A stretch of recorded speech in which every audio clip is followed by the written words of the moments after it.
ಏಳಲೇಬೇಕು. ಈ ತಾತ್ಕಾಲಿಕ ಮೂರ್ಛೆಯಿಂದ ರಾಮ ಲಕ್ಷ್ಮಣರು ಏಳಲೇಬೇಕು. ಹೇಳುತ್ತಾರೆ, ಖಂಡಿತ ಹೇಳುತ್ತಾರೆ. ವಾನರ ಶ್ರೇಷ್ಠರೇ, ಭಯಪಡಬೇಡಿ. ಇವರು ಆ ಇಂದ್ರಜಿತ್ ಪ್ರಯೋಗಿಸಿದ ಬ್ರಹ್ಮಾಸ್ತ್ರಕ್ಕೆ ಗೌರವ ಸಲ್ಲಿಸಲು ಈ ರೀತಿ ಮೂರ್ಛೆ ಹೋಗಿರುವವರ ಹೊರತು ಅಸಮರ್ಥರಾಗಿ ಅಲ್ಲ. ನಾವು ಇದಕ್ಕೆ ವಿಷಾದ ಪಡುವ ಅಗತ್ಯವಿಲ್ಲ. ಹೌದು ವಿಭೀಷಣ, ನಿನ್ನ ಮಾತು ಸರಿ. ಇದು ಬ್ರಹ್ಮಾಸ್ತ್ರದ ಪ್ರಭಾವವೇ. ಅದರ ಅನುಭವ ಈ ಮೊದಲು ನನಗೂ ಆಗಿದೆ. ಹೌದು ಮಾರುತಿ, ಆ ಅಮೋಘವಾದ ಬ್ರಹ್ಮಾಸ್ತ್ರ ಬ್ರಹ್ಮನಿಂದ ಇಂದ್ರಜಿತ್ಗೆ ಸಿಕ್ಕಿದ ವರ. ರಾಮ ಲಕ್ಷ್ಮಣರು ಅದಕ್ಕೆ ಒಡ್ಡಿಕೊಂಡು ಬ್ರಹ್ಮದೇವನಿಗೆ ಗೌರವ ಸಲ್ಲಿಸಿದ್ದಾರೆ.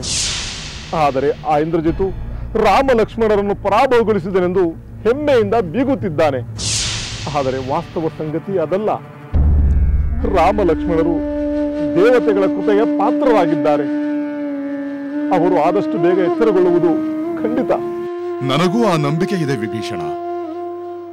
ಆ ಬ್ರಹ್ಮಾಸ್ತ್ರದಿಂದ ಕೆಳಗೆ ಬಿದ್ದಿರುವ ವಾನರ ಸೈನಿಕರಲ್ಲಿ ಜೀವಂತವಾಗಿರುವವರನ್ನು ನಾವು ಸಂತೈಸಬೇಕಲ್ಲವೇ? ಹೌದು ಹನುಮಂತ, ಸೂಕ್ತವಾದ ಸಲಹೆ. ನಾವು ಈಗ ಮಾಡಲೇಬೇಕಾದ ಮೊದಲ ಕರ್ತವ್ಯ. ಹಾಗಾದರೆ ನಾವು ಈಗಲೇ ಹೊರಡೋಣ.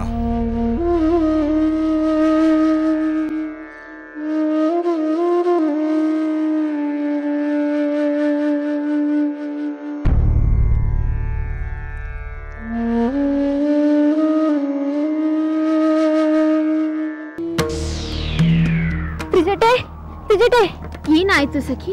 ಏಕೆ ಈ ಆತಂಕ? ಇಂದ್ರಜಿತುವಿನ ಅಸ್ತ್ರದಿಂದ ರಾಮ ಲಕ್ಷ್ಮಣರು ರಣರಂಗದಲ್ಲೇ ಮೂರ್ಛೆ ಹೋಗಿದ್ದಾರಂತೆ. ಹೌದೇ? ಈ ವಿಷಯವನ್ನು ಈಗಲೇ ಸೀತೆಗೆ ಹೇಳುವುದು ಬೇಡ. ಸ್ವಲ್ಪ ಸಮಯದ ನಂತರ ರಣರಂಗದಲ್ಲಿ ಏನು ನಡೆಯುವುದೋ ತಿಳಿದು ನಂತರ ಸೀತೆಗೆ ತಿಳಿಸೋಣ. ನಡೆ, ಇಲ್ಲಿಂದ ಹೋಗೋಣ.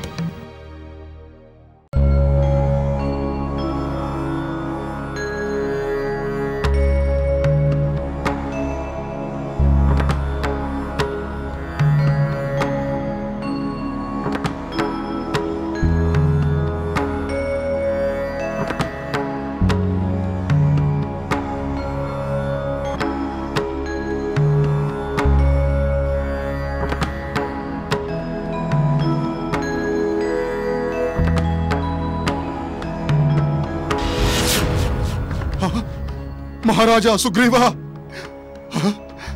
ವಾನರೇಂದ್ರ. ಹನುಮಂತ, ಸುಗ್ರೀವ ಮಹಾರಾಜನು ಎಚ್ಚರ ತಪ್ಪಿದ್ದಾನೆ.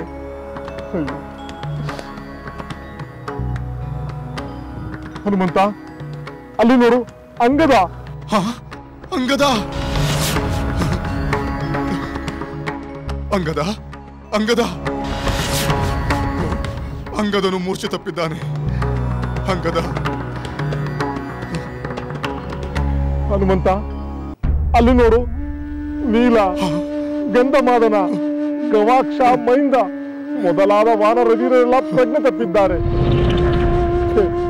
ವಾನರ ವೀರರೆಲ್ಲ ಹೀಗೆ ಪ್ರಜ್ಞೆ ತಪ್ಪಿ ಬಿದ್ದಿರುವುದನ್ನು ಕಂಡು ಬೇಸರವಾಗುತ್ತಿದೆ ಹನುಮಂತ, ಬೇಸರವಾಗುತ್ತಿದೆ. ವಿಭೀಷಣ, ಜಾಂಬವಂತನನ್ನು ಹುಡುಕಬೇಕು. ವೃದ್ಧನಾದ ಅವನು ಇಲ್ಲಿಯೇ ಎಲ್ಲೋ ಇರಬೇಕು.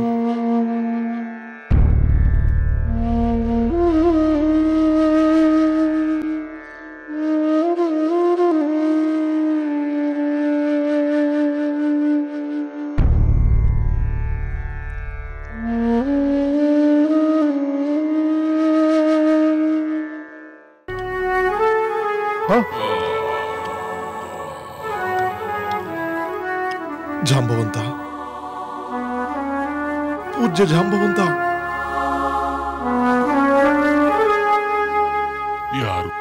ಯಾರವರು? ನಾನು ವಿಭೀಷಣ ಜಾಂಬವಂತ. ತೀಕ್ಷ್ಣವಾದ ಬಾಣ ನೆಟ್ಟಿದ್ದರು ನೀನು ಎಚ್ಚರ ತಪ್ಪದಿರುವುದು ಅಚ್ಚರಿಯಾಗಿದೆ. ರಾಕ್ಷಸೇಂದ್ರ ವಿಭೀಷಣ, ಈ ಬಾಣದ ನೋವಿನಿಂದ ಸರಿಯಾಗಿ ಕಣ್ಣು ಬಿಡಲಾಗುತ್ತಿಲ್ಲ. ನಾನು ಕೇಳುವ ಪ್ರಶ್ನೆಗೆ ಉತ್ತರ ಕೊಡು. ಕೇಳು ಕೇಳು ಜಾಂಬವಂತ. ಯಾರನ್ನು ಪಡೆದು ಅಂಜನಾದೇವಿ ಸುಪುತ್ರವತಿಯಾದಳೋ, ವಾಯುದೇವ ಯಾರನ್ನು ಪಡೆದು ಸುಪುತ್ರವಂತನಾದನೋ, ಅಂಥ ವೀರಾದಿ ವೀರ ವಾನರ ಶ್ರೇಷ್ಠ ಹನುಮಂತ ಬದುಕಿರುವನೇ?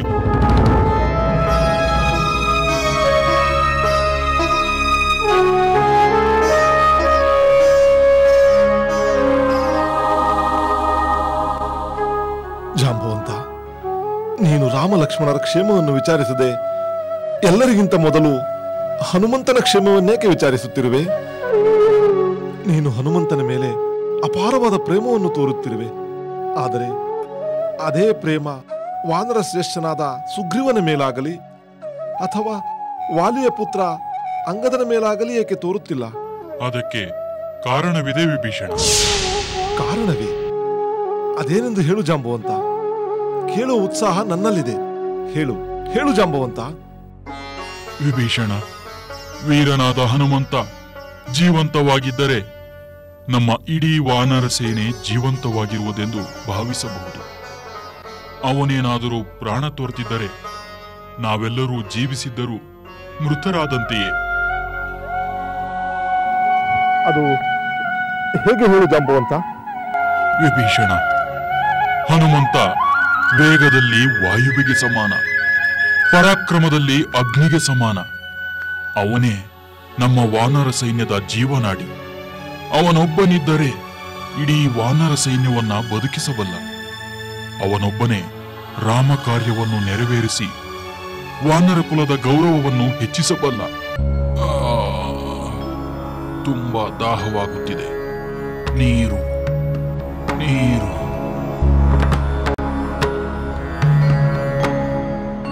ನೀರು.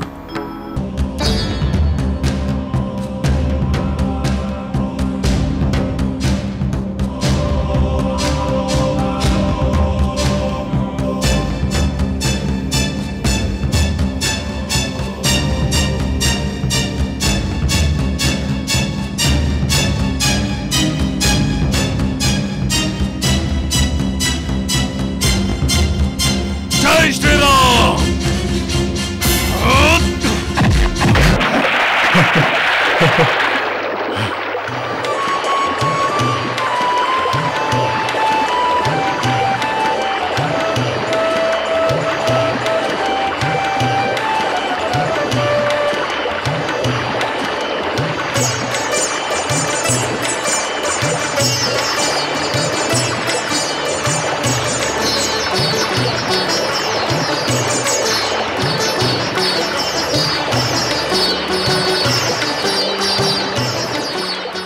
ಜಾಂಬವಂತ ಜೀವದಲ್ಲಿ ತರುತ್ತಿದ್ದಾನೆ.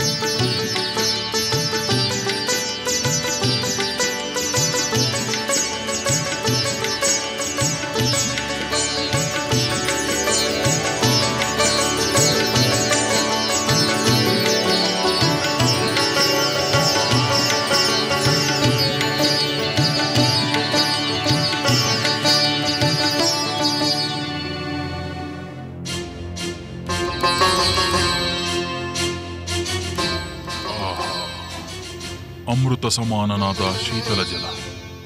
ನನ್ನ ದಾಹ ಇಂಗಿತು, ಆಯಾಸವೂ ಪರಿಹಾರವಾಯಿತು. ವಿಭೀಷಣ, ನನ್ನ ಪ್ರಶ್ನೆಗೆ ನೀನು ಉತ್ತರ ಕೊಡಲೇ ಇಲ್ಲ. ನಮ್ಮ ಹನುಮಂತ ಜೀವಿಸಿರುವಲ್ಲಿ? ಪೂಜ್ಯ ಜಾಂಬವಂತ, ನಿನ್ನಂತ ಹಿರಿಯನ ಆಶೀರ್ವಾದದಿಂದ ಶ್ರೀರಾಮನ ಕಾರ್ಯ ಸಾಧನೆಗಾಗಿ ನಾನು ಜೀವಂತವಾಗಿದ್ದೇನೆ. ಜಾಂಬವಂತ, ಈಗ ನೀನು ಕುಡಿದ ಅಮೃತ ಸಮಾನವಾದ ಶೀತಲ ಜಲ ಹನುಮಂತನ ಗದಾಘಾತದಿಂದ ಬಂದದ್ದು.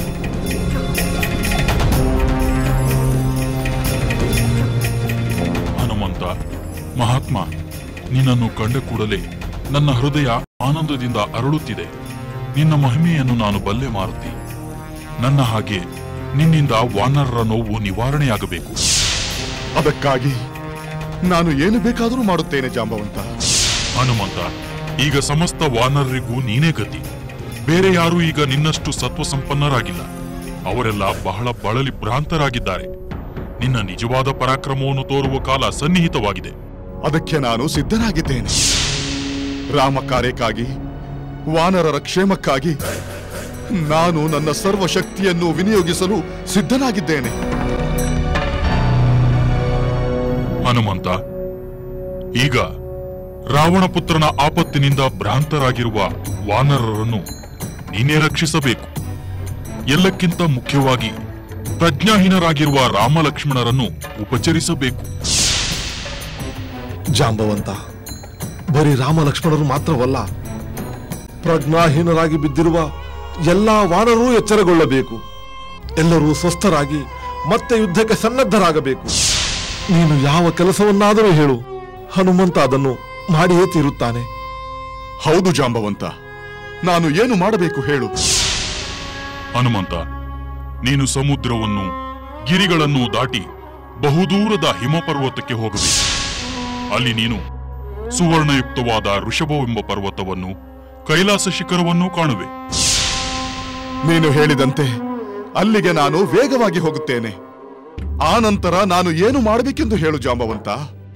ಅಲ್ಲಿ ಋಷಭ ಪರ್ವತ ಮತ್ತು ಕೈಲಾಸ ಶಿಖರಗಳ ನಡುವೆ ಅತ್ಯಂತ ಉಜ್ವಲವಾದ ಪ್ರಭೆಯಿಂದ ಕೂಡಿರುವ ಒಂದು ಪರ್ವತವಿದೆ. ಅದೇ ಸರ್ವ ಔಷಧೀಲತೆಗಳಿಂದ ಕೂಡಿರುವ ಔಷಧಿ ಪರ್ವತ, ಸಂಜೀವಿನಿ ಪರ್ವತ. ಆ ಪರ್ವತದ ಶಿಖರದ ಮೇಲೆ 10 ದಿಕ್ಕುಗಳನ್ನು ಬೆಳಗುತ್ತಿರುವ ಪ್ರಕಾಶಮಾನವಾದ 4 ಔಷಧೀಲತೆಗಳನ್ನು ನೀನು ಕಾಣುತ್ತೀಯ. ಅಂದರೆ ಈ ನಮ್ಮ ಹನುಮಂತ ಆ ಔಷಧಿ ಲತೆಗಳನ್ನು ತರಬೇಕೆ? ಹೌದು, ಆ ಲತೆಗಳನ್ನು ಹನುಮಂತ ಬೇಗ ತೆಗೆದುಕೊಂಡು ಬರಬೇಕು. ಅದರಿಂದ ಏನಾಗುತ್ತದೆ ಜಾಂಬವಂತ? ಹನುಮಂತ, ಆ ಔಷಧಿ ಲತೆಗಳಿಂದ ಪ್ರಜ್ಞೆ ತಪ್ಪಿರುವವರೆಲ್ಲ ಎಚ್ಚರಗೊಂಡು ನವಚೈತನ್ಯ ಪಡೆಯುತ್ತಾರೆ. ಮರಣ ಹೊಂದಿದ ವಾನರರೆಲ್ಲ ಮರಳಿ ಜೀವ ಪಡೆಯುತ್ತಾರೆ. ಆಹಾ, ಎಂತಹ ಸುವರ್ಣಾವಕಾಶ! ತರುತ್ತೇನೆ, ಶೀಘ್ರವಾಗಿ ಬರುತ್ತೇನೆ, ಈಗಲೇ ಹೊರಡುತ್ತೇನೆ.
ಈ ಬಾರಿ ನನ್ನ ಪುತ್ರ ಇಂದ್ರಜಿತು ಆ ರಾಮಲಕ್ಷ್ಮಣರನ್ನು ಬ್ರಹ್ಮಾಸ್ತ್ರದಿಂದ ನಿಶ್ಚಲಗೊಳಿಸಿದ್ದಾನೆ. ಈಗ ಅವರನ್ನು ಸೀತೆಗೆ ತೋರಿಸಬೇಕು. ಈಗ ರಾಮ ಹತನಾದನೆಂದು ಅವಳು ನಂಬಲೇಬೇಕು. ಈಗಲಾದರೂ ಅವಳು ನನ್ನ ವಶವಾಗಲೇಬೇಕು.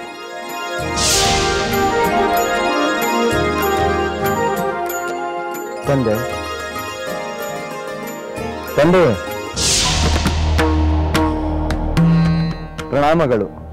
ಬಾ ಕುಮಾರ, ಏನಾದರೂ ವಿಷಯವಿದೆಯೇ? ಹೌದು ತಂದೆ, ಒಂದು ವಿಷಯ ನೆನಪಾಗಿ ಅದನ್ನು ನಿಮಗೆ ತಿಳಿಸಲೆಂದು ಬಂದೆ. ಯಾವ ವಿಚಾರ ಕುಮಾರ? ಹಿಂದೆ ನಾನು ರಾಮ ಲಕ್ಷ್ಮಣರನ್ನು ನಾಗಪಾಶದಿಂದ ಬಂಧಿಸಿದಾಗ ಅವರು ಮರಣಿಸಿದರೆಂದು ಹೇಳಿದ್ದೆ. ಹೌದು. ಆದರೆ ನೀವು ಆತುರಪಟ್ಟು ಸೀತೆಗೆ ತೋರಿಸಲು ಅವಳನ್ನು ತ್ರಿಜಟೆಯೊಂದಿಗೆ ಪುಷ್ಪಕ ವಿಮಾನದಲ್ಲಿ ಕಳಿಸಿದ್ದೀರಿ.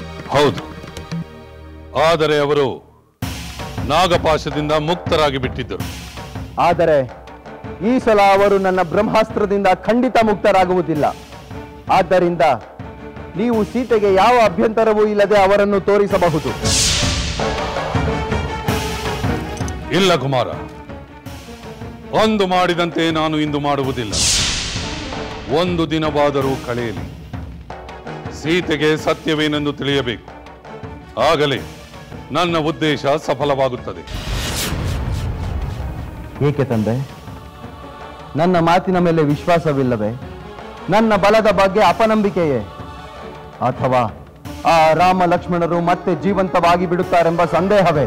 ಇಲ್ಲ ಇಲ್ಲ ಕುಮಾರ, ಯಾವ ಸಂದೇಹವೂ ಇಲ್ಲ. ಆದರೂ ಸ್ವಲ್ಪ ಸಮಯ ಕಾಯಬೇಕೆಂದು ನನಗನ್ನಿಸುತ್ತಿದೆ. ಆಗಲಿ ತಂದೆ, ನಿಮ್ಮ ಇಷ್ಟದಂತೆಯೇ ಆಗಲಿ. ನಾನಿನ್ನು ಬರುತ್ತೇನೆ.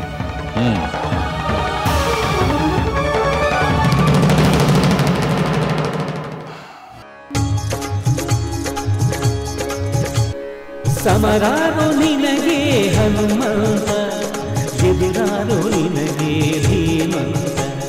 ಸಮರಾರೋ ನಿನಗೆ ಹನುಮಂತ, ಎದುರಾರೋ ನಿನಗೆ ಧೀಮಂತ.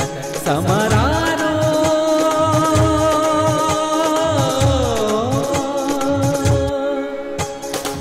ಬಲವಂತರಿಗೆ ಬಲವಂತ, ಗುಣವಂತರಿಗೆ ಗುಣವಂತ.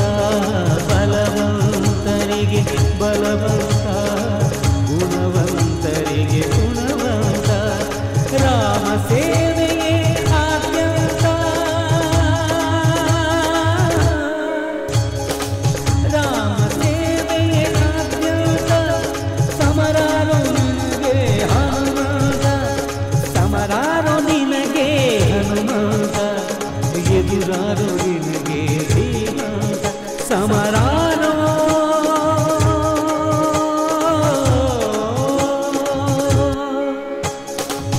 ನೀತಿಶಾಸ್ತ್ರ ನಿಪುಣ, ಅಸುರ ಗರ್ವಹರಣ.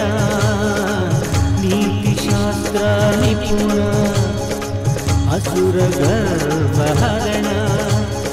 ರಾಮ ಸೇವಾ ಧುರೀಣ,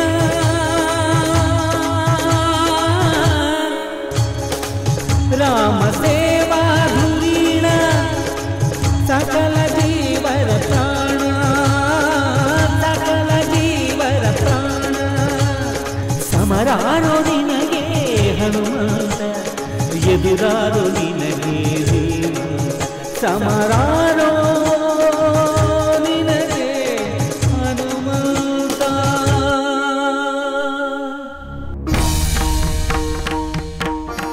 ಜಾಂಬವಂತ ಹೇಳಿದಂತೆ ನಾನು ಹಿಮವತ್ ಪರ್ವತಕ್ಕೆ ಬಂದಾಯಿತು. ಇನ್ನು ಅವನು ಹೇಳಿದ ಔಷಧಿ ಲತೆಗಳನ್ನು ತೆಗೆದುಕೊಂಡು ಶೀಘ್ರವಾಗಿ ಹಿಂದಿರುಗಬೇಕು.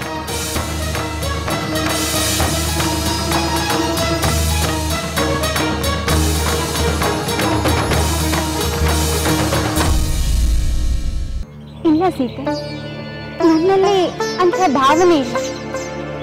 ಆ ರಾವಣ ನಿನ್ನನ್ನು ಮೋಸದಿಂದ ಅಪಹರಿಸಿ ತಂದ ಮೇಲೆ ಧರ್ಮಾತ್ಮರಾದ ವಿಭೀಷಣ ಪ್ರಭುಗಳ ಬುದ್ಧಿವಾದವನ್ನು ಕೇಳದೆ ಅಪಮಾನಿಸಿ ಅವರು ರಾಮನಿಗೆ ಶರಣು ಹೋಗುವಂತೆ ಮಾಡಿದ ಮೇಲೆ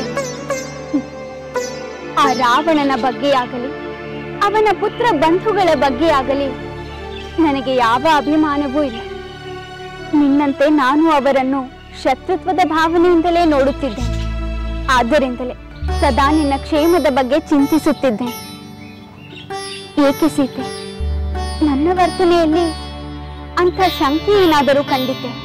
ಇಲ್ಲ ತ್ರಿಜಟೆ, ನಿನ್ನ ಮೇಲೆ ನನ್ನಲ್ಲಿ ಯಾವ ಶಂಕೆಯೂ ಇಲ್ಲ. ಈ ಲಂಕೆಯಲ್ಲಿ ನಿನಗಿಂತ ಆಪ್ತರು, ವಿಶ್ವಾಸಾರ್ಹರು ಯಾರೂ ಇಲ್ಲ. ಹಾಗಿದ್ದ ಮೇಲೆ ನನ್ನ ಚಿಂತೆಗೆ ಕಾರಣವೇನೆಂದು ಹೇಳುತ್ತೇನೆ ಕೇಳು. ಆ ಇಂದ್ರಜಿತು ಬ್ರಹ್ಮಾಸ್ತ್ರವನ್ನು ಪ್ರಯೋಗಿಸಿ ರಾಮ ಲಕ್ಷ್ಮಣರು ಮೂರ್ಛಿತರಾಗುವಂತೆ ಮಾಡಿದ್ದಾನೆ. ವಾನರ ಸೈನ್ಯ ನಿಶ್ಚಲವಾಗಿ ರಣರಂಗದಲ್ಲಿ ಮಲಗುವಂತೆ ಮಾಡಿದ್ದಾನೆ.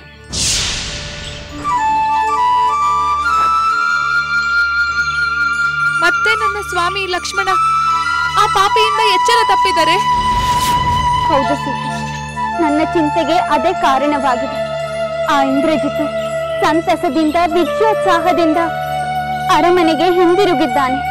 ಹಾಗಾದರೆ ಆ ರಾವಣ ಪುತ್ರನ ಬ್ರಹ್ಮಾಸ್ತ್ರದಿಂದ ನನ್ನ ಸ್ವಾಮಿಗೆ ಬಿಡುಗಡೆ ಹೇಗೆ? ಲಕ್ಷ್ಮಣ ಮತ್ತು ವಾನರರು ಮತ್ತೆ ಎಚ್ಚರಗೊಳ್ಳುವುದು ಹೇಗೆ? ಈ ಯುದ್ಧ ಗೆಲ್ಲುವುದು ಹೇಗೆ? ಇಲ್ಲಿಂದ ನನ್ನ ಬಿಡುಗಡೆಯಾಗುವುದು ಹೇಗೆ? ಧೈರ್ಯ ತಂದುಕೋ ಸೀತೆ, ಒಳ್ಳೆಯದನ್ನು ನಿರೀಕ್ಷಿಸಿ.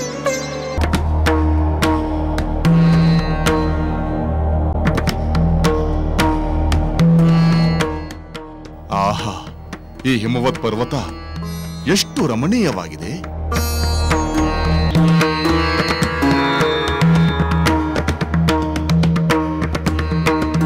ಸುವರ್ಣ ಶಿಖರಗಳಿಂದ ಅತ್ಯಂತ ಮನೋಹರವಾಗಿದೆ. ಇದರ ಆಶ್ರಯದಲ್ಲಿ ಹಲವು ದೇವರ್ಷಿಗಳು ತಪೋನಿರತರಾಗಿರುವ ಪುಣ್ಯಾಶ್ರಮಗಳಿವೆ.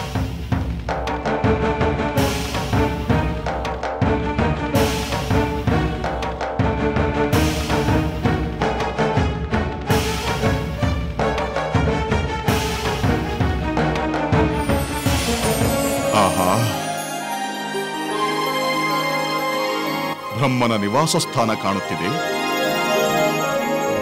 ಕೈಲಾಸ ಶಿಖರವೂ ಗೋಚರಿಸುತ್ತಿದೆ. ದೇವಾನುದೇವತೆಗಳ ದಿವ್ಯ ಮಂಗಳಕರವಾದ ಹಲವು ಪವಿತ್ರ ಸ್ಥಾನಗಳನ್ನು ನೋಡುತ್ತಿದ್ದೇನೆ. ಆಹಾ, ಶಿವ ಕೈಲಾಸದಲ್ಲಿದ್ದಾನೆ, ಬ್ರಹ್ಮದೇವ ತನ್ನ ಲೋಕದಲ್ಲಿದ್ದಾನೆ. ಆದರೆ ಔಷಧಿ ಲತೆಗಳು ಕಾಣುತ್ತಿಲ್ಲವಲ್ಲ.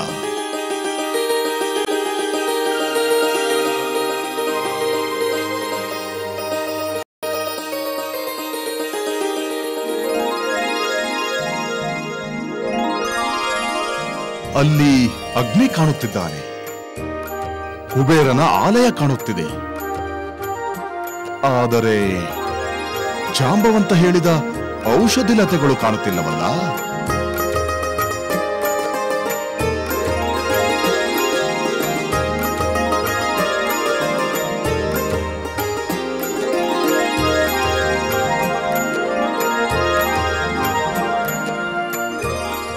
ಕೈಲಾಸ ಪರ್ವತ ಈಗ ಎಷ್ಟು ಹತ್ತಿರವಾಗಿ ಕಾಣುತ್ತಿದೆ.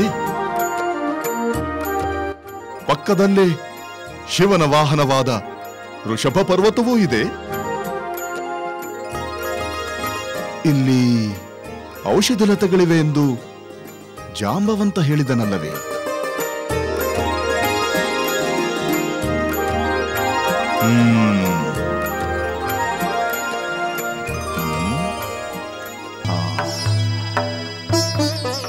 ಇದೆ ಜಾಂಬವಂತ ಹೇಳಿದ ಔಷಧಿ ಲತೆಗಳಿರುವ ಸಂಜೀವಿನಿ ಪರ್ವತ. ಜಾಂಬವಂತ ಹೇಳಿದ ಲತೆಗಳನ್ನು ಹುಡುಕಿ ತೆಗೆದುಕೊಂಡು ಹೋಗಬೇಕು.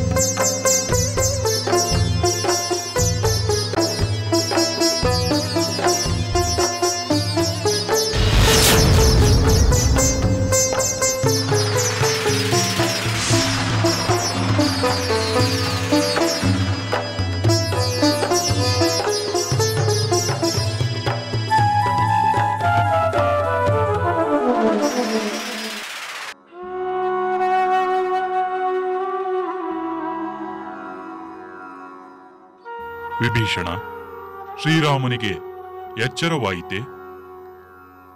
ಇಲ್ಲ ಜಾಂಬವಂತ, ಇನ್ನು ರಾಮಚಂದ್ರ ಪ್ರಭು ಎಚ್ಚರಗೊಂಡಿಲ್ಲ. ಲಕ್ಷ್ಮಣನಿಗೂ ಪ್ರಜ್ಞೆ ಬಂದಿಲ್ಲ.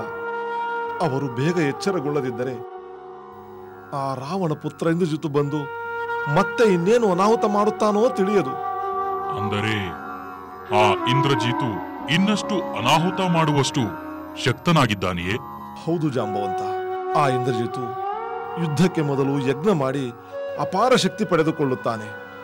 ಮತ್ತೆ ಅವನೇನಾದರೂ ಹಾಗೆ ಶಕ್ತಿ ಪಡೆದುಕೊಂಡರೆ ಅವನನ್ನು ಎದುರಿಸುವುದು ಬಹಳ ಕಷ್ಟವಾಗುತ್ತದೆ. ಏಕೆಂದರೆ ಸದ್ಯಕ್ಕೆ ನಮ್ಮಲ್ಲಿ ಅವನನ್ನು ಎದುರಿಸುವವರು ಯಾರೂ ಇಲ್ಲ. ರಾಮ ಲಕ್ಷ್ಮಣರು ಎಚ್ಚರ ತಪ್ಪಿ ಮಲಗಿದ್ದಾರೆ. ಔಷಧಿ ಲತೆಗಳನ್ನು ತರಲು ಹನುಮಂತ ಹೋಗಿದ್ದಾನೆ. ಇನ್ನು ಸುಗ್ರೀವ, ಅಂಗದಾದಿ ಎಲ್ಲರೂ ಎಚ್ಚರವಿಲ್ಲದೆ ಮಲಗಿದ್ದಾರೆ. ಅಂದರೆ ಚಿಕ್ಕಪ್ಪನಾದ ನೀನೇ ಈಗ ಇಂದ್ರಜಿತುವಿನ ವಿರುದ್ಧ ಹೋರಾಡಬೇಕಾಗುತ್ತದೆ. ನಾನು ಅದಕ್ಕೆ ಸಿದ್ಧನಾಗಿಯೇ ಇದ್ದೇನೆ ಜಾಂಬವಂತ. ಇಂದ್ರಜಿತುವಿಗೆ ನನ್ನ ಮೇಲೆ ಬಹಳ ಆಕ್ರೋಶವಿದೆ. ಏಕೆಂದರೆ ರಾವಣನ ಸಭೆಯಲ್ಲಿ ನನಗೂ ಅವನಿಗೂ ತೀವ್ರ ವಾಗ್ವಾದವೇ ನಡೆಯಿತು. ಏನು ವಾಗ್ವಾದ?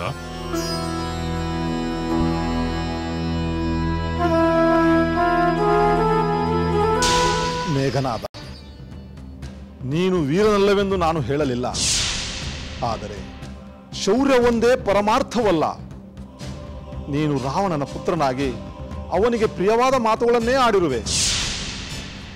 ಆದರೆ ಫಲಿತಾಂಶವನ್ನು ಯೋಚಿಸಿದರೆ ನೀನು ನಿನ್ನ ತಂದೆಯ ಶತ್ರುವೆಂದೇ ಹೇಳಬೇಕಾಗುತ್ತದೆ.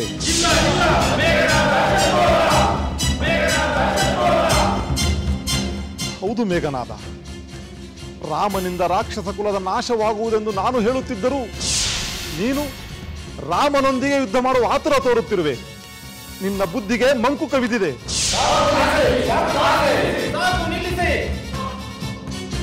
ನಿನ್ನ ತಂದೆಯ ಅಧರ್ಮಕ್ಕೆ ನೀನೂ ಬೆಂಬಲವಾಗಿ ನಿಲ್ಲುತ್ತಿರುವುದರಿಂದ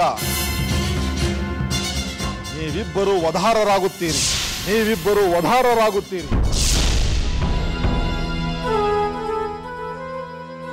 ಅಂದ ಮೇಲೆ ಆ ಇಂದ್ರಜಿತು ನನ್ನ ಮೇಲೆ ಪ್ರತಿಕಾರ ತೀರಿಸಿಕೊಳ್ಳ ಬಯಸುವುದು ಸಹಜವಲ್ಲವೇ ಜಾಂಬವಂತ? ನಿಜ ವಿಭೀಷಣ, ನೀನು ಹೇಳಿದಂತೆ ನಮ್ಮ ಪರಿಸ್ಥಿತಿ ಈಗ ಬಹಳ ಸೂಕ್ಷ್ಮವಾಗಿದೆ. ಹನುಮಂತ ಬೇಗ ಬರಬೇಕು. ಜಾಂಬವಂತ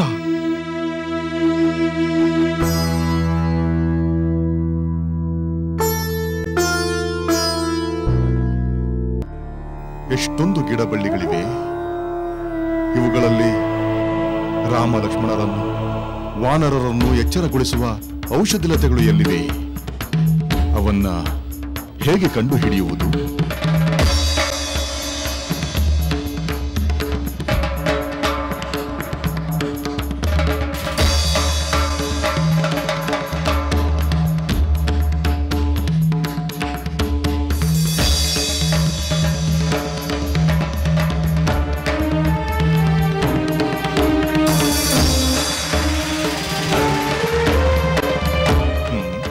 ಇದೇನಿದು?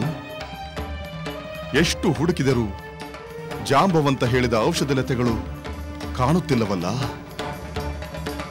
ಔಷಧಿಲತೆಗಳಿಲ್ಲದೆ ನಾನು ಲಂಕೆಗೆ ಹಿಂತಿರುಗುವಂತಿಲ್ಲ.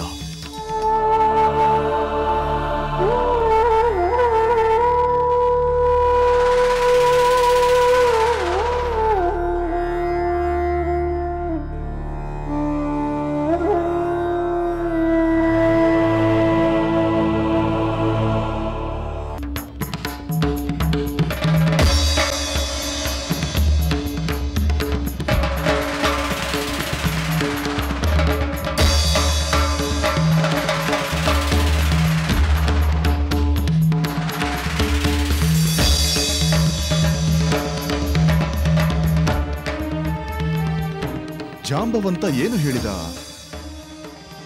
ಔಷಧಿಲತೆಗಳು ಹೊಳೆಯುತ್ತವೆ ಎಂದಲ್ಲವೇ? ಆದರೆ ಹೊಳೆಯುವ ಬಳ್ಳಿಗಳು ಕಾಣುತ್ತಿಲ್ಲವಲ್ಲ. ಅಥವಾ ನಾನು ತಪ್ಪು ಸ್ಥಳಕ್ಕೆ ಬಂದಿರುವೆನೇನು? ಇಲ್ಲ, ನಾನು ಸರಿಯಾದ ಸ್ಥಳಕ್ಕೆ ಬಂದಿದ್ದೇನೆ. ಅಥವಾ ಜಾಂಬವಂತನೇನಾದರೂ ಮರವಿನಿಂದ ಯಾವುದೋ ಸ್ಥಳದ ಬದಲು ಬೇರೆ ಯಾವುದೋ ಸ್ಥಳವನ್ನು ಹೇಳಿದನೇನು? ಸಾಧ್ಯವಿಲ್ಲ. ಜಾಂಬವಂತ ವಯೋವೃದ್ಧನಾದರೂ ಅವನು ಯಾವುದನ್ನೂ ಮರೆಯುವುದಿಲ್ಲ. ಆದರೆ ಯಾವ ಔಷಧಿ ಬಳ್ಳಿಯೂ ಕಾಣುತ್ತಿಲ್ಲವಲ್ಲ. ಅವು ಈ ಪರ್ವತದಲ್ಲೇ ಇರಬೇಕಲ್ಲವೇ?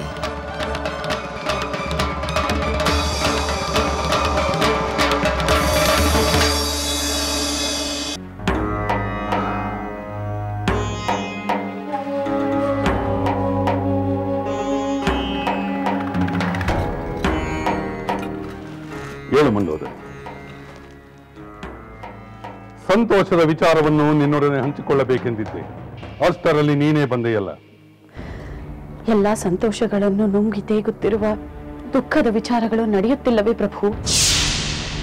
ದುಃಖದ ವಿಚಾರವೇ? ಮಂಡೋದರಿ, ಯುದ್ಧ ಆರಂಭವಾದ ಮೇಲೆ ಹಲವು ದಿನಗಳ ಬಳಿಕ ಒಂದು ಸಂತೋಷದ ಸುದ್ದಿಯನ್ನು ನಾನು ಸಂಭ್ರಮಿಸುತ್ತಿದ್ದರೆ ನೀನಾವ ದುಃಖದ ಸಂಗತಿಯನ್ನು ತಂದಿರುವೆ? ಪ್ರಭು, ನಿಮ್ಮ ಸಂತೋಷಕ್ಕೆ ಒಂದು ಕಾರಣ, ನನ್ನ ದುಃಖಕ್ಕೆ ಒಂದು ಕಾರಣ. ನಿಮ್ಮ ಸಂತೋಷವನ್ನು ಕಂಡು ನಾನು ಸಂತೋಷ ಪಡಬಹುದು, ಆದರೆ ನನ್ನ ದುಃಖವನ್ನು ಕಂಡು ನೀವು ದುಃಖ ಪಡುತ್ತೀರೋ ಇಲ್ಲವೋ ನಾ ಕಾಣೆ. ಮಂಡೋದರಿ, ನೀ ಎಲ್ಲಿ ಕಳೆದು ಹೋಗಿರುವೆ? ಲಂಕೆಯ ಆಗು ಹೋಗುಗಳ ಬಗ್ಗೆ ನಿನಗೆ ಪರಿವೇ ಇಲ್ಲವೇ? ನಮ್ಮ ಪುತ್ರ ಇಂದ್ರಜಿತು ರಾಮ ಲಕ್ಷ್ಮಣರನ್ನು ಪರಾಭವಗೊಳಿಸಿದ್ದಾಗಿಂದ ಏನೆಲ್ಲ ವಿಜಯೋತ್ಸವಗಳು ನಡೆಯುತ್ತಿರುವುದು ನಿನ್ನ ಗಮನಕ್ಕೆ ಬಂದಿಲ್ಲವೇ?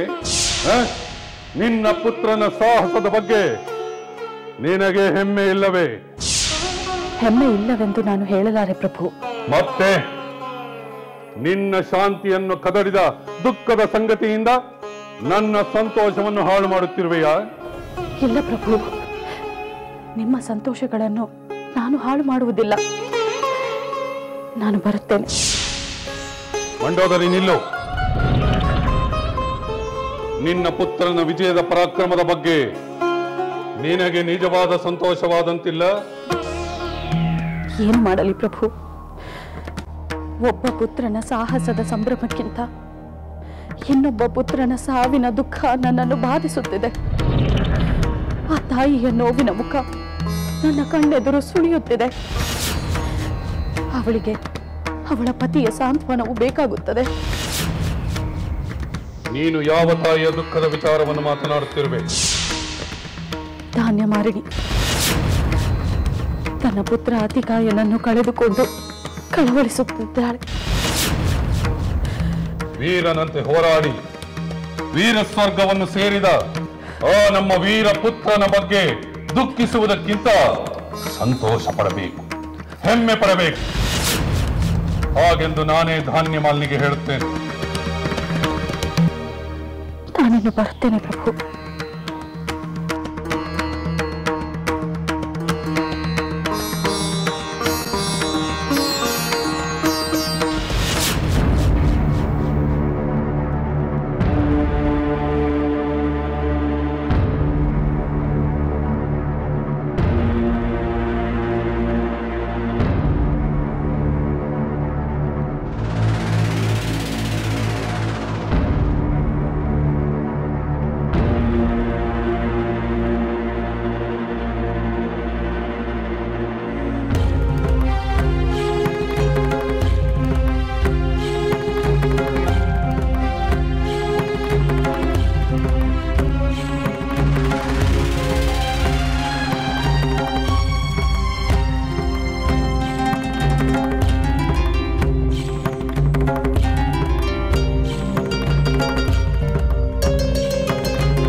ದುಃಖಿಸಬೇಡ ಸೀತೆ. ರಾಮ ಲಕ್ಷ್ಮಣರು ಖಂಡಿತ ಎಚ್ಚರಗೊಳ್ಳುತ್ತಾರೆ. ಮತ್ತೆ ಯುದ್ಧ ಮಾಡಿ ರಾಕ್ಷಸರ ಸಂಹಾರ ಮಾಡುತ್ತಾರೆ. ನೀನು ಧೈರ್ಯಗೆಡಬೇಡ. ಅದು ಹೇಗೆ ಸಾಧ್ಯ ತ್ರಿಜಟೆ? ಹೇಳಿ ಕೇಳಿ, ಅದು ಬ್ರಹ್ಮಾಸ್ತ್ರದ ಪ್ರಭಾವ. ಅದರಿಂದ ಪಾರಾಗುವುದು ಕಷ್ಟವಲ್ಲವೇ? ಸೀತೆ, ನಮ್ಮ ಗೂಢಾಚಾರರು ಹೇಳಿದ ವಿಷಯವನ್ನು ಗಮನಿಸಿದರೆ ಬೇರೆ ಏನೋ ನಡೆಯುತ್ತಿರುವಂತಿದೆ. ಜಾಂಬವಂತ, ಹನುಮಂತ, ವಿಭೀಷಣ ಏನೋ ಮಾತನಾಡುತ್ತಿದ್ದರಂತೆ. ಆನಂತರ ಹನುಮಂತ ಬೃಹದಾಕಾರವನ್ನು ತಾಳಿ ಉತ್ತರ ದಿಕ್ಕಿಗೆ ಹಾರಿ ಹೋದನಂತೆ. ಅಂದ ಮೇಲೆ ಅವನು ರಾಮ ಲಕ್ಷ್ಮಣರಿಗೆ ಮತ್ತು ವಾನರರಿಗೆ ಶ್ರೇಯಸ್ಕರವಾದ ಕಾರ್ಯಕ್ಕೆ ಹೋಗಿರಬೇಕಲ್ಲವೇ? ಹೌದು ತ್ರಿಜಟೆ, ಹನುಮಂತ ಮಹಾರೂಪ ಧಾರಣ ಮಾಡಿ ಹಾರಿ ಹೋದನೆಂದರೆ ವಿಶೇಷವಿರಬೇಕು. ಅದು ಶ್ರೇಯಸ್ಕರವೇ ಆಗಿರಬೇಕು. ಅದರಲ್ಲಿ ನನಗೇನು ಸಂದೇಹವಿಲ್ಲ. ಹನುಮಂತನ ಸಾಹಸದಿಂದ ವಾನರರಿಗೆ ಬೆಟ್ಟದಂತೆ ಬಂದಿರುವ ಆಪತ್ತು ಮಂಜಿನಂತೆ ಕರಗಿ ಹೋಗಬಹುದು ಅನಿಸುತ್ತಿದೆ. ಆದರೆ ಅಷ್ಟರಲ್ಲಿ ರಾವಣ ಏನಾದರೂ ಕುತಂತ್ರ ಮಾಡಿ ನನ್ನ ಸ್ವಾಮಿಗೆ ಏನಾದರೂ ಕೇಡು ಮಾಡಿದರೆ ಎಂಬ ಭಯ ಕಾಡುತ್ತಿದೆ. ಏಕೆಂದರೆ ಈ ಮೊದಲು ನಾಗಪಾಶದಿಂದ ಬಂಧಿತರಾದ ರಾಮ ಲಕ್ಷ್ಮಣರು ಸತ್ತೇ ಹೋದರು ಎಂದು ನನ್ನನ್ನು ವಂಚಿಸಲು ಪ್ರಯತ್ನಿಸಲಿಲ್ಲವೇ? ಅದು ನಿಜ ಸೀತೆ. ಆದರೆ ಅವನ ಯಾವ ಕುತಂತ್ರವೂ ಫಲಕಾರಿಯಾಗುವುದಿಲ್ಲ, ಯಾವ ವಂಚನೆಯೂ ಯಶಸ್ವಿಯಾಗುವುದಿಲ್ಲ. ಅವನ ಎಲ್ಲ ತಂತ್ರ ಕುತಂತ್ರಗಳು ಬಹುಬೇಗನೆ ವೇಷ ಕಳಚಿಕೊಳ್ಳುತ್ತವೆ. ನೀನು ಕೂಡ ಅವನು ಅಂಥ ಪ್ರಯತ್ನ ಮಾಡಿದರೆ ನಂಬಬೇಡ. ಇಲ್ಲ, ನಾನು ನಂಬುವುದಿಲ್ಲ.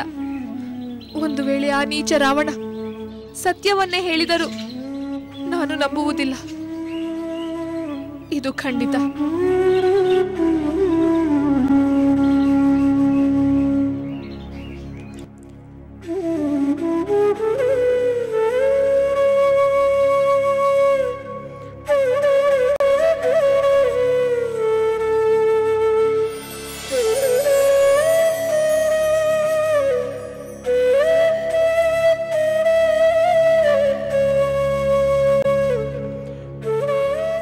ಧಾನ್ಯಮಾಲಿನಿ,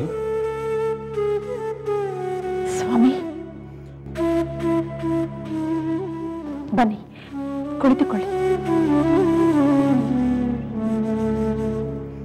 ನಾನು ನಿಮಗೆ ಪಾನೀಯವನ್ನು ತರುತ್ತೇನೆ. ಬೇಡ ಧಾನ್ಯಮಾಲಿನಿ, ಬೇಡ. ನನಗೆ ಯಾವ ಉಪಚಾರವೂ ಬೇಡ. ಏಕೆ ಪ್ರಭು? ಯುದ್ಧ ನಡೆಯುತ್ತಿರುವುದೆಂದು ದೇಹದ ಯೋಗಕ್ಷೇಮವನ್ನು ಕಡೆಗಣಿಸುತ್ತಿರುವಿರಾ? ಉತ್ಸಾಹದಿಂದ ಯುದ್ಧ ಮಾಡಬೇಕಾದರೆ ದೇಹಕ್ಕೆ ತಕ್ಕ ಪೋಷಣೆ ದೊರೆಯಲೇಬೇಕು. ವಿಶ್ರಾಂತಿಯೂ ಬೇಕು, ಉಪಚಾರವೂ ಬೇಕು. ಬೇಡ ಧಾನ್ಯಮಾಲಿನಿ, ನಿಜ ಹೇಳಬೇಕೆಂದರೆ ನಾನು ನಿನ್ನಿಂದ ಉಪಚಾರವನ್ನು ಪಡೆಯಲು ಬಂದಿಲ್ಲ. ನಿನಗೆ ಸಮಾಧಾನ ಹೇಳಿ ಸಂತೈಸಿ ಹೋಗಲು ಬಂದಿದ್ದೇನೆ. ಏನು? ನನ್ನನ್ನು ಸಂತೈಸಲು ಬಂದಿರಾ? ಧನ್ಯ ಪ್ರಭು, ಮಹಾಧನ್ಯ. ನನ್ನ ಸ್ವಾಮಿಗೆ ನನ್ನ ಮೇಲೆ ಅಪಾರವಾದ ಪ್ರೀತಿ ಇದೆ ಎಂದು ತಿಳಿದ ಮೇಲೆ ನನ್ನ ಭಾಗ್ಯಕ್ಕೆ ಎಡೆ ಇಲ್ಲ ಅನಿಸುತ್ತಿದೆ. ನಿನ್ನಿಂದ ಅಪಾರವಾದ ಪ್ರೀತಿ ಪಡೆಯಲು ನಾನು ಬಹಳ ಅದೃಷ್ಟ ಮಾಡಿದ್ದೆ. ಅಯ್ಯೋ ಧಾನ್ಯಮಾಲಿನಿ, ವಿಷಯವೇನೆಂದು ತಿಳಿಯದೆಯೇ ಸಂಭ್ರಮ ಪಡುತ್ತಿರುವೆಯಲ್ಲ. ನಿಜಕ್ಕೂ ನಿಜಕ್ಕೂ ನೀನು ನಿರ್ಭಾಗ್ಯೆ. ಸತ್ಯವೇನೆಂದು ಅರಿಯದೆ ಅಮಾಯಕಳಂತೆ ವರ್ತಿಸುತ್ತಿರುವ ನಿನ್ನನ್ನು ಕಂಡು ನನಗೆ ಸಂಕಟವಾಗುತ್ತಿದೆ.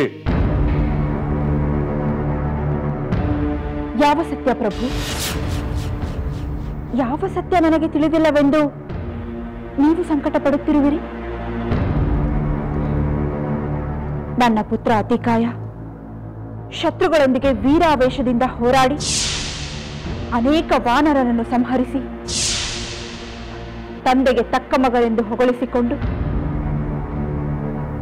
ಕೊನೆಗೆ ಲಕ್ಷ್ಮಣನ ಬಾಣದಿಂದ ವೀರ ಸ್ವರ್ಗ ಸೇರಿದ ವಿಚಾರ ತಾನೆ ನೀವು ಹೇಳುತ್ತಿರುವುದು? ಹೌದು ಧಾನ್ಯಮಾಲಿನಿ, ಆದರೆ ನಿನಗೆ ತಿಳಿದಿದೆ ಪ್ರಭು. ಮಗನ ಪ್ರತಾಪದ ವಿಚಾರ ನೀವು ಹೇಳಿ ಹೋದಿರಿ. ಆದರೆ ಮಗನ ಮೃತ್ಯುವಿನ ವಿಚಾರವನ್ನು ದೂತನು ತಿಳಿಸಿದ. ನಿನ್ನ ಪುತ್ರನ ಮರಣದ ವಿಚಾರವು ನಿನಗೆ ದುಃಖವನ್ನುಂಟು ಮಾಡಲಿಲ್ಲವೇ? ದುಃಖವೇಕೆ ಪ್ರಭು? ಅವನು ತನ್ನ ತಂದೆಯ ಶತ್ರುಗಳ ವಿರುದ್ಧ ಹೋರಾಡಿ ವೀರ ಸ್ವರ್ಗವನ್ನು ಪಡೆದನೆಂದು ಹೆಮ್ಮೆ ಪಡುತ್ತೇನೆ. ವೀರನಂತೆ ಹೋರಾಡಿ ಮಹಾವೀರನೆನಿಸಿಕೊಂಡ ಲಕ್ಷ್ಮಣನಿಂದ ಹತನಾದನೆಂದು ಸಂತೋಷ ಪಡುತ್ತೇನೆ. ಧಾನ್ಯಮಾಲಿನಿ, ನೀನು ವೀರಪುತ್ರನಿಗೆ ತಕ್ಕ ವೀರ ಮಾತು. ನನ್ನ ಯಾವ ಪುತ್ರನು ನಿನ್ನ ಪುತ್ರ ಅತಿಕಾಯನಂತೆ ರಣರಂಗದಲ್ಲಿ ಹೋರಾಡಲಿಲ್ಲ. ನನ್ನ ಯಾವ ಪತ್ನಿಯು ನಿನ್ನಂತೆ ಮಾತನಾಡಲಿಲ್ಲ. ನನಗೆ ನಿನ್ನ ಬಗ್ಗೆ, ನಿನ್ನ ಪುತ್ರನ ಬಗ್ಗೆ ಹೆಮ್ಮೆ ಇದೆ, ಅತ್ಯಂತ ಹೆಮ್ಮೆ ಇದೆ. ಈ ಯುದ್ಧ ಮುಗಿದ ಬಳಿಕ ನಾನು ನಿನಗೆ ಹೆಚ್ಚಿನ ಸಂತೋಷವನ್ನು ನೀಡುತ್ತೇನೆ. ನಾನಿನ್ನು ಬರುತ್ತೇನೆ.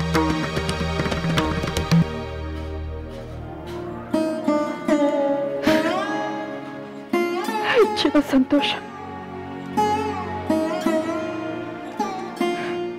ಅದನ್ನು ಅನುಭವಿಸುವ ಆಸೆಯೇ ಇಲ್ಲವಾಗಿದೆ. ನನ್ನ ಬದುಕಿನ ಎಲ್ಲ ಸಂತೋಷ ಸತ್ತು ಹೋಗಿದೆ. ಮಗನೇ, ನೀನೇ ಇಲ್ಲದ ಮೇಲೆ ನನಗೆ ಯಾವ ಸಂತೋಷವೂ ಇಲ್ಲ.